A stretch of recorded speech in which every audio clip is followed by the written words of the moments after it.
आपके हृदय में ऋषि मुनियों का जो संस्कार है, आपके खून में जो सत्संग की प्रीति है, जो सद्भावना है, उनका हम अभिवादन करते हैं।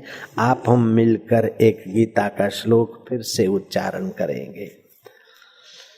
योगस्थ कुरु कर्माणि, योगस्थ कुरु कर्माणि, संगम त्यक्त्वा धनंजय, संगम त्यक्त्वा धनंजय, सिद्धया सिद्धयो समो भूत्वा, सिद्धया सिद्धयो समो भूत्वा, समत्वं योग उच्यते, समत्वं योगमुच्यते।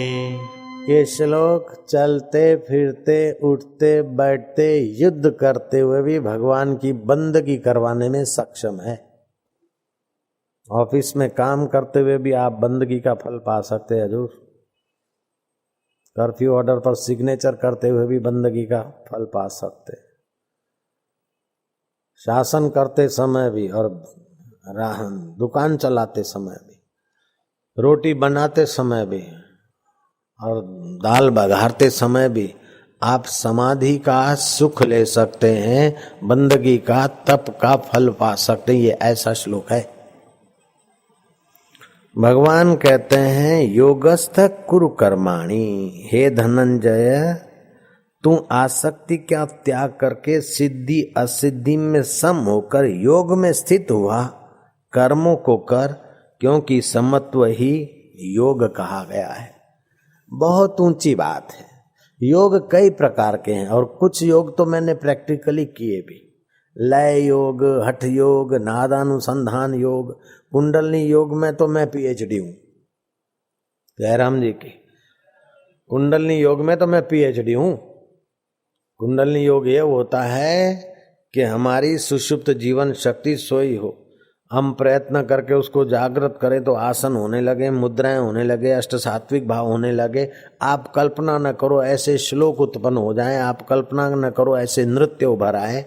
12 साल आप करो कुंडलनी जागे, एक बात। दूसरा, कोई कुंडलनी योग में पीएचडी हुआ हो, अर्थात कुंडलनी योग की पूरी साधना बढ़िया किया हो, ऐसे पुरुष संप्रेक्षण शक्ति बरसाए तो अपनी कुंडली जागृत हो सकती है। जैसे रामकृष्ण परमहंस ने नरेंद्र पर अपनी वो शक्ति बरसाई थी और नरेंद्र की कुंडली शक्ति जागृत हुई, विश्व विख्यात हुई और दुनिया जानती है।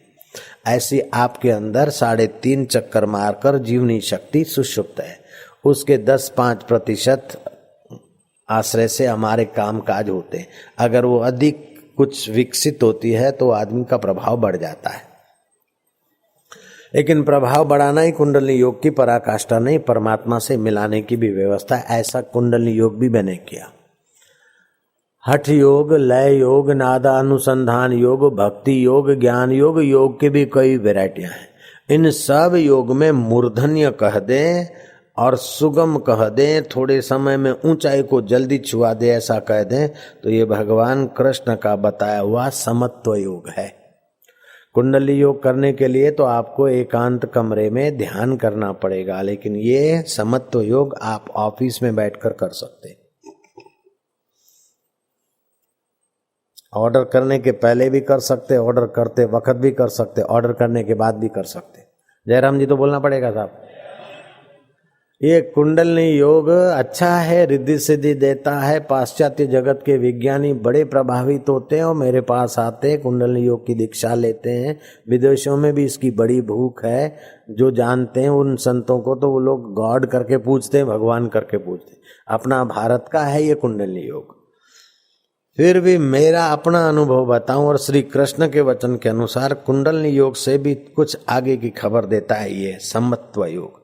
भगवान कहते हैं योगस्थ कुरु कर्माणि, योग में स्थित होकर तुम कर्म करो। अब योग क्या कि तुम्हारे चित्त में समता आ जाए, पक्षपात रहित अवस्था आ जाए, इसका नाम है योग।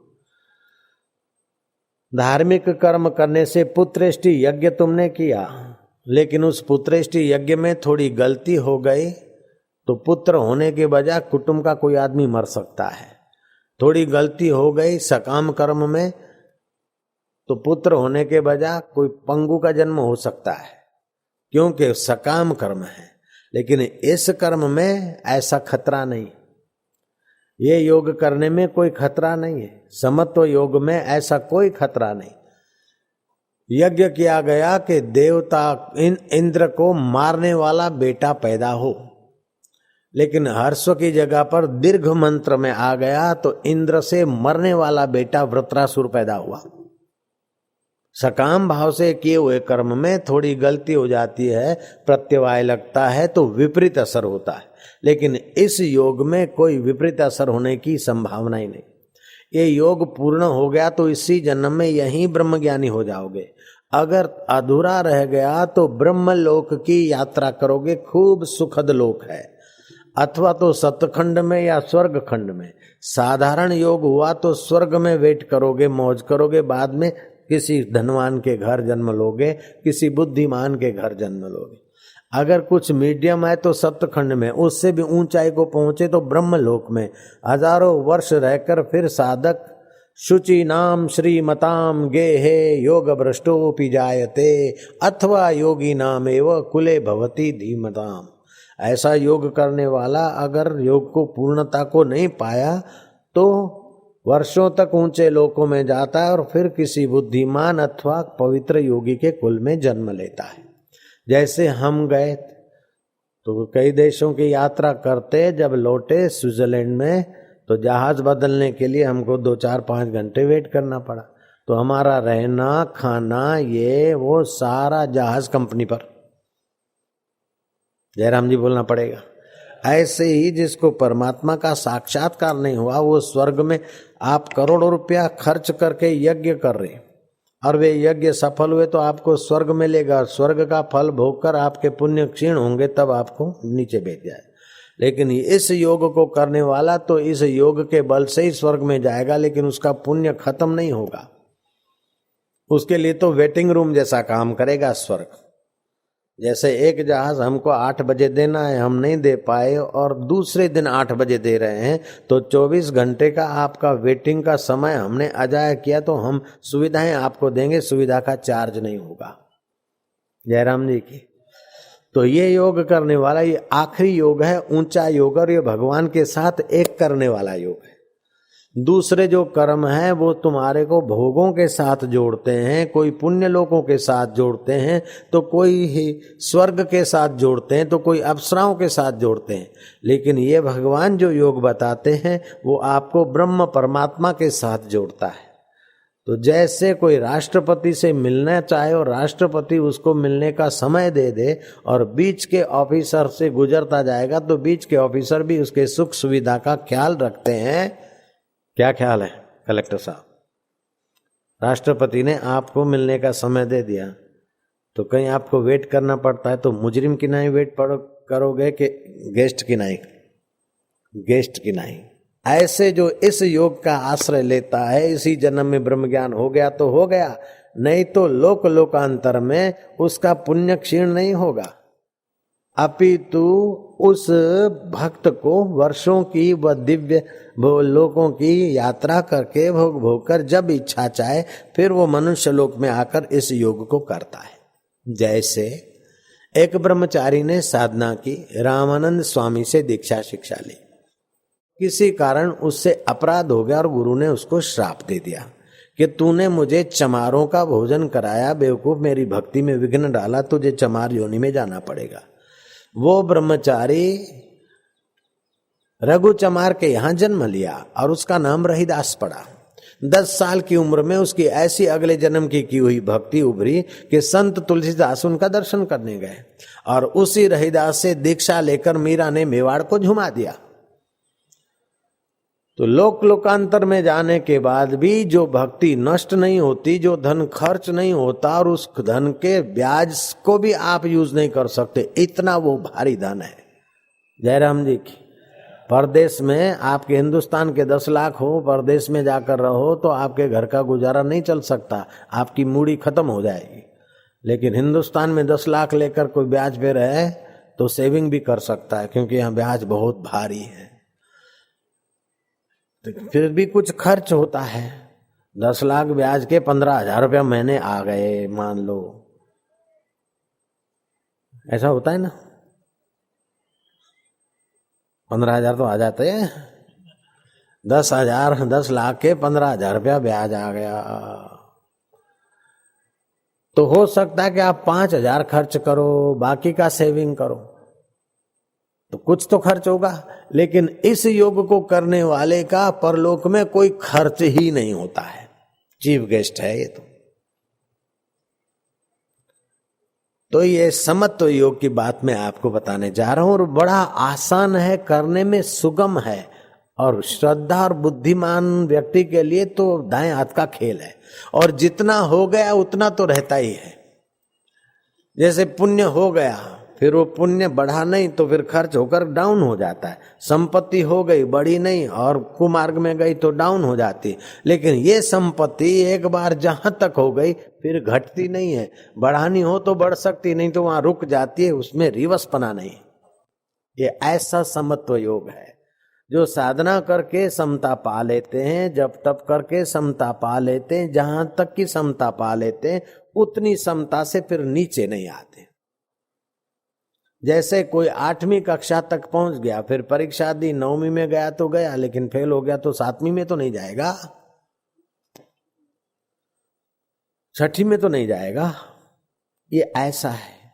इस समत्व योग को करने के लिए तपस्वी लोग तपस्या का आश्रय लेते हैं, लेकिन कृष्ण ने उससे भी सूक्ष्म उत्तम रास्ता बताया। पंच अग्नि तापते हैं, 5 प्रकार के बड़े बड़े वो अग्नि के कुंड जलाएंगे, उसके बीच बैठेंगे। चलो कि अग्नि का ताप है फिर भी हम सह रहे हैं, जाड़ों में सर्दी के हिमालय के बीच बर्फ के टुकड़े रख के फिर सहेंगे। तो ये तो जानबूझकर रखा जाता है और सहन शक्ति बढ़ाई जाती। लेकिन कृष्ण बोलते हैं कि जानबूझकर रखे मुसीबत और फिर सहन शक्ति बढ़ाए, उसकी अपेक्षा जो परिस्थितियां आए उसमें विचलित न हो और सम रहे, ये उससे भी ज्यादा प्रभावशाली है। और ये परिस्थितियां कलेक्टर ऑफिस में भी आ सकती है, काश्तकार के खेत में भी आती है, माई के रसोई घर में भी आती है, और बच्चों को नन्नों मुन्नों को खिलाने पिलाने धुलाने सलाने में भी आती है। ये परिस्थितियां तो बाजार में भी आएगी, जंगल में भी आएगी, साधु के मठ में भी आएगी, और पुजारी के पूजा रूम में भी आएगी। जयराम जी बोलना पड़ेगा। इन परिस्थितियों को लाना नहीं है, इन परिस्थितियों को बनाना नहीं है, इन परिस्थितियों को बिगाड़ना नहीं है, इन परिस्थितियों में सम रहना है। इन परिस्थितियों में सम रहना ये आपके हाथ की बात है। परिस्थितियां सारी बदल देना आपके हाथ की बात नहीं है। अब गर्मी आई, सारी गर्मी बदल दो, आपके हाथ की बात नहीं। लेकिन हाय गर्मी रे, हाय गर्मी रे, मैं तो मर गयो रे, मैं तो मर गयो, तो आप विषम हो गए।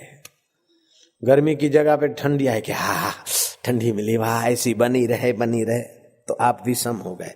पुष्पों की माला आप ले आए, मैं बड़ा त्यागी, और ये आप फूल माला चढ़ाकर क्या हमारे को संसार में घसीट रहे हैं।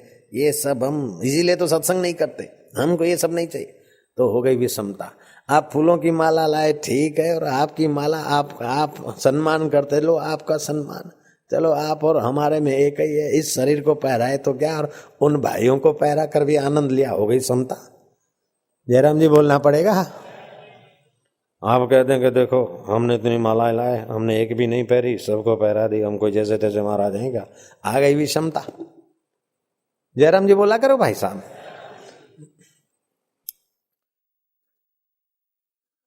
बेटे को जन्म दिया, बेटा बड़ा हुआ, अब बहू आए, बेटे के 2 हाथ हैं, 2 हाथ हैं, अब शादी हो जाए, 4 हाथ हो जाए, घर का काम संभालने वाली लाडी मिल जाए, मेरे पैर दबाए, मैं पानी का प्याला मांगू वो दूध ले आए, ऐसी बहू रानी आ जाए, हो गई भी क्षमता। अब पानी का प्याला मांगा, दूध के प्याला के जगह पे और कोई प्याला लाएगी तो रोगे कि हाय रे, मैं 2 पैर वाला चोरे को 2 हाथ वाले चोरे को 4 हाथ कराए, लेकिन मुझे क्या पता कि 4 हाथ के साथ 4 पैर भी हो जाएंगे, पशु जैसे हो जाएंगे रे। आए हो गए। बेटे को जन्म दिया, बेटी को जन्म दिया, पाला पोषा, अपना कर्तव्य निभा लिया। वो सेवा करे तो उनकी मर्जी, नहीं करे तो उनकी मर्जी, मेरा रब है, मैं रब का हूं, हो गई समता। और बेटा मुझे सुख दे। अब सुख दे तो बेटे में आसक्ति हुई तो हो गई विषमता, और सुख नहीं दिया तो बेटे से हो गई नफरत, तो भी हो गई विषमता। अगर आपको वो दुख देता और आप सम रहे तो बेटा तो क्या, बेटे का बाप भी आपका पैर छुएगा देर सवेर। लेकिन बेटा सुख दिया तो बखान करके अगाते नहीं, और बेटा दुख दिया तो निंदा करके थकते नहीं है। तो योग नहीं हो गया, भोग हो गया, भोग। अच्छी जगह पर पोस्टिंग हो गई कि हाँ मैं यहाँ बना रहा हूँ, यहाँ बना रहा हूँ, कहीं बदली न हो जाए तो भय बन गया, हो गया वियोग।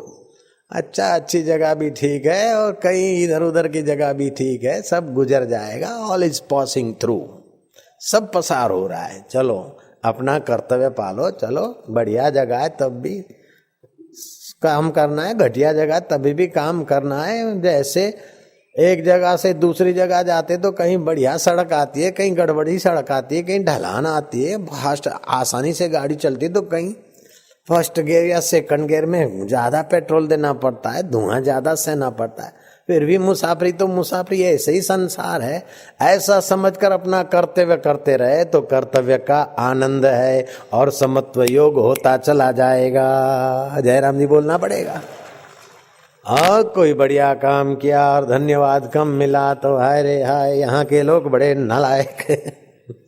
बेटा बड़ा नालायक है, पढ़ाया लिखा है और छोरा चल पड़ा, जुदा हो गया। मेरी माँ मेरा ध्यान नहीं रखती है, मेरी भाभी मेरे को लड़ती है, मेरी ननंद ऐसी है, मेरी देरानी जैसी है, मेरी जेठानी ऐसी है। नहीं नहीं, मुस्कुरा के गम का जहर जिनको पीना आ गया, ये हकीकत है कि जहां में उनको जीना आ गया, आ गया। ये है समत्व योग। श्री कृष्ण कहते हैं सुखम वा यदि वा दुखम स योगी परमो मता। मेरे मत में वो परम योगी है कि सुखद घटना आ जाए चाहे दुखद घटना आ जाए उनसे प्रभावित नहीं हो, इम्प्रेस ना हो। जितना छोटा आदमी उतना ज्यादा इम्प्रेस होता है, जितना बड़ा आदमी उतना परिस्थितियों से कम इम्प्रेस होगा। आप हम छोटे थे ना तो चवन्नी के चॉकलेट लॉलीपॉप से प्रभावित हो जाते थे, और कोई छीन ले तो रोते भी ऐसे थे, और मिल जाए तो बाँचे भी ऐसे पकड़ते। लेकिन अभी चवन्नी के तो क्या, 4 रुपए के चॉकलेट कोई दे दे आपको तो आप ज्यादा इम्प्रेस नहीं होंगे, और वापस ले ले तो आपको कोई बुरा नहीं लगेगा, क्योंकि आप व्यवहारिक जगत में थोड़े ऊंचे हो गए। ऐसे ही कृष्ण कहते हैं कि इस व्यवहार की कैसी भी परिस्थितियां आए और आपको जितनी कम चोट लगती है उतने आप समत्व योग के रास्ते पर हैं। और मजे की बात है कि परिस्थितियां आ जाए, जो ज्यादा प्रभावित होता है वो परिस्थितियों में ठीक निर्णय नहीं ले सकता। जो ज्यादा इंप्रेस हो जाता है ना वो ठीक निर्णय नहीं ले सकता। एक दृष्टांत, आप ड्राइविंग कर रहे हैं, आप ओवरटेक करके आगे ले जाना चाहते हैं, लेकिन सामने गाड़ी आ रही है, आपने आधी गाड़ी ओवरटेक कर ली। अब आप प्रभावित हो गए, किम करते हुए मूड हो गए तो धड़ाक धूम होगा। लेकिन उस समय आप इम्प्रेस नहीं हुए, सामने आ गई ट्रक, तो आपका डिसीजन सही होगा। रसोई बनाते समय या एक पदार्थ लिक्विड पदार्थ एक बर्तन से दूसरे बर्तन में डालते, आप सम हैं तो धड़ धड़ डाल देंगे, डुलेगा तो है, डुलेगा तो नहीं तो डुल जाएगा।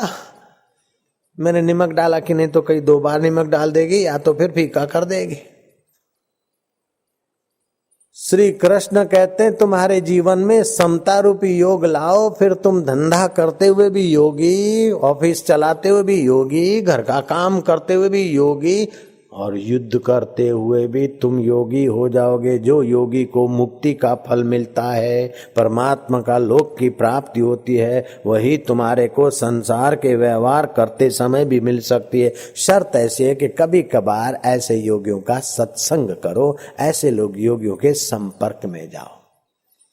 3 अफीमची थे, वो आपस में झगड़ रहे थे। एक ने बोला बेवकूफ कहीं का, मैं ही प्राइम मिनिस्टर बनूंगा। दूसरे ने कहा ये मुंह और मसूर की दाल, तू प्राइम मिनिस्टर बनेगा, कभी नहीं हो सकता, अब की बार मेरा ही वारा है, मैं ही प्राइम मिनिस्टर बनूंगा। 2 भिड़े। तीसरे अफीमची ने कहा कैसे नादान नालायक। अफीमची तो अफीमची, अरे पागलो, जब तक मैं रिजाइन नहीं करता तब तक तुम प्राइम मिनिस्टर कैसे बन सकते हो। जयराम जी बोलना पड़ेगा, बात तो सच्ची, वो रिजाइन करेगा तब तो ये बनेंगे। फिर वो चलते चलते 2-4 दिन बीते। एक अफीमची ने कहा, यार देख सुलेमान, मेरा घर चौराहे पे है और टेबल इटारी का है। मैं कभी कभी दूसरे फ्लोर पर, कभी कभी तीसरे, पहले फर्स्ट फ्लोर पर बैठता हूँ और अटारी में तालिका में बैठे बैठे देखता हूँ सुबह होते ही इंसान चारों तरफ भाग दौड़ करते। चौराहे पे मकान है, देखता हूं तो चारों तरफ बाइसिकलें, चारों तरफ स्कूटर, चारों तरफ कारें, चारों तरफ वो जो खटारे बटारे बोलते हैं वो भी चारों तरफ भागते। एक तरफ क्यों नहीं जाते बंदे? दूसरे अफीमची ने कहा, तू सचमुच में पागल है। अफीमची तो अफीमची आखिर, अगर वो चारों तरफ नहीं जाए तो एक तरफ वजन बढ़ जाएगा और धरती उलट भी सकती है, इसलिए समझदार चारों तरफ जाते हैं। तो अफीमची की बात पर जैसे आपको हमको हंसी आती है, ऐसे ही उस समत्व योग के बिना आपके हमारे व्यवहार पर और आपके हमारे थिंकिंग पर भगवान को और भगवान को पाए हुए महापुरुषों को भी हंसी आती। जयराम जी की, मैं ये कर लूंगा, मेरे को इतना करना है, मैं ये कर लूंगा, मेरे को इसने दुख दिया, इसका सत्यानाश कर लूंगा तब ठीक होगा, बेटा होगा तब मैं सुखी हो जाऊंगा, प्रमोशन होगा तब सुखी हो जाऊंगा, शादी कर लूंगा तभी सुखी हो जाऊंगा, बेटा होगा तब सुखी हो जाऊंगा। सब हो जाए फिर भी देखो तो कुछ न कुछ दुख और जिम्मेदारी और मुसीबत ही मुसीबत है। ये हो जाए वो हो जाए तब सुखी हो जाऊंगा, ये भ्रांति है। समत्व योग हो जाए तो आप तो सुखी हो जाएंगे। आपकी मीठी निगाहें जिन पर पड़ेगी वे भी पुण्यात्मा होने लगेंगे, वो भी धर्मात्मा होने लगेंगे। गुजरात में भरूच है, बड़ौदा से सूरत जाते समय बीच में आता है भरूच स्टेशन। वहां वटवृक्ष के नीचे एक मुल्ला जी का झोपड़ा था। जो बारिश आए तो चटाइयां में से पानी चूता। वो मुल्ला जी बनाने जाते, एक जगह 2 जगह ठीक करके आते तो आते आते कहीं उनका पैर कहीं हाथ के कारण खड्डा हो जाता और झोपड़ा चूता। बारिश में 2, 5, 10 बार, कभी 15 बार मौलवी तंग हो जाती और मुल्ला को चढ़ाती। एक जगह रिपेयर करके आते तो दूसरी जगह चूता। मौलवी के मन में हुआ कि ये बंदा एक झोपड़ा ठीक नहीं कर सकता तो लोगों को कैसे ठीक करता होगा। क्योंकि मुल्ला के पास मोर पीछों का झाड़ू था, जादू की एक लकड़ी थी, झंडी झोला था, वो भूत प्रेत निकालने का धंधा करता था। कोई आदमी भागता हुआ आया कि मेरे भाई को भूत लगा है, खाट पर बांध दिया उसको, चलो। मुल्ला जी ने उठाया झोला झंडा, सारी जादू की लकड़ी वकड़ी उठाई है और खटिया को चक्कर मारा। मौलवी पीछे पीछे गए कि देखें ठीक कैसे करता है। जिस लड़के को था गड़बड़ उसके कान में मारी फूंक, आकाश बांधूं पाताल बांधूं, आकाश को बांध दूंगा पाताल को बांध दूंगा।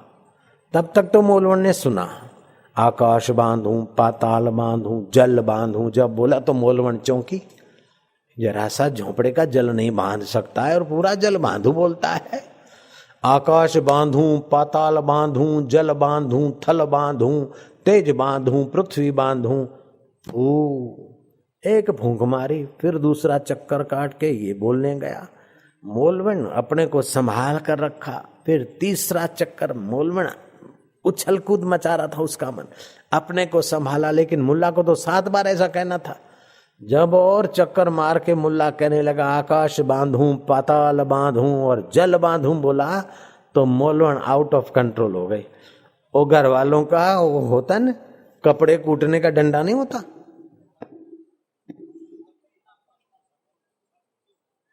डूंगरी आखिरी जो भी आप बोलते हैं, गुजराती में धोको बोलते हैं। जे धोको पड़े तो कपड़ा धोवानो धोको, कपड़ा धोने का लकड़ी होती है ना आफरी, जो भी आप लोग बोलते। वो मौलवी ने उठाई और दे मारी पीठ पर 2। आका एक जरा सा झोपड़ा नहीं बांध सकता और आकाश बांधूं पाताल बांधूं जल बांधूं करते हो। ऐसे ही हम लोग बोलते ये कर दूं वो कर दूं, लेकिन जो अपने निकटवर्ती है दिल, उस दिल को दिलबर के ज्ञान से बांध लो तो कल्याण हो जाए, मंगल हो जाए।